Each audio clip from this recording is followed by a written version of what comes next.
রাসূলুল্লাহ সাল্লাল্লাহু আলাইহি ওয়াসাল্লামের কাছে এক সাহাবী এসে বলতেছে, ইয়া রাসূলুল্লাহ, আমার তো অমুক মেয়েকে আমার পছন্দ হয়েছে, আনসারি মেয়ে। রাসূল বললেন, তুমি কি ওই মেয়েকে দেখছো নাকি? বলতেছে, না দেখি নাই। রাসূল বললেন, যাও তুমি ওই মেয়েকে দেখে আসো আগে। এখন আমাদের সমাজে মেয়েকে দেখতে যায় কে? ছেলে কি দেখতে যায়? ছেলেরা নেয় না, যায় কে? বোনের জামাই, বড় ভাই, বাবা, এরা দেখতে যায়, ঠিক আছে না? বোনের জামাইরে নাই, বাবারে নাই। আরে বিয়ের পরে না এটা আপনার বৌমা হবে, এর আগে কি বৌমা? এর আগে তো আপনার সাথে দেখা করাই হারাম। কিন্তু ছেলেকে নেয় না, যে বিয়ে করবে তাকেই নেয় না। শুধুমাত্র মেয়ে দেখতে গেলে ছেলে দেখতে পারবে, এছাড়া আর কেউ দেখতে পারবে না। ছেলের বাবা, ছেলের মা, শুধু মা বোন এরা দেখতে পারবে, আর ছেলে দেখতে পারবে।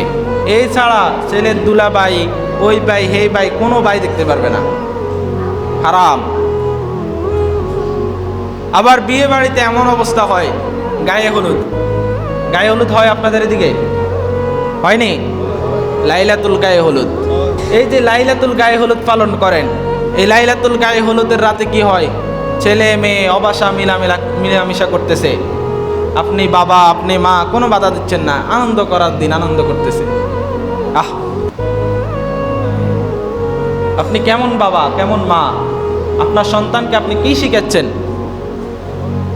তাদেরকে যে মিলামিশা করাইতেছেন এভাবে হলুদের নামে। হ্যাঁ, হলুদ পাঞ্জাবি পরতে হয়, হলুদ শাড়ি পরতে হয়, এটা সম্পূর্ণ এটা ইহুদিদের কালচার। আপনি বিয়ের নামে একই হাইসের ভিতরে, একই গাড়ির ভিতরে আপনি মহিলাও ঢুকাইছেন, পুরুষও ঢুকাইছেন। আপনি কেমন বাবা? কেমন বিয়ে করাইতেছেন আপনার ছেলেকে? কেমন বিয়ে দিচ্ছেন আপনার মেয়েকে? একই প্যান্ডেলের ভিতরে আপনি পুরুষও খাওয়াচ্ছেন, আবার মহিলাদেরকেও খাওয়াচ্ছেন। এ সমস্ত কিছু হচ্ছে যে ইহুদিদের কালচার, তারা আমাদের ভিতরে ঢুকাইয়া দিছে সব। মুসলমানদের কখনো এইভাবে মুসলমানদের অবাধা মিলামিশা এগুলা মুসলমানদের বিষয়ে কখনো আসতে পারে না। পুরুষরা এক পাশে খাবে, মহিলারা আরেক পাশে খাবে, মহিলাদের জন্য আলাদা প্যান্ডেল থাকবে, মহিলারা পর্দা মেনটেন করে খাবে, মহিলারা এক গাড়িতে করে যাবে, পুরুষরা আরেক গাড়িতে করে যাবে। কিন্তু না, এখন একই গাড়ির মধ্যে সবাই নিতেছে।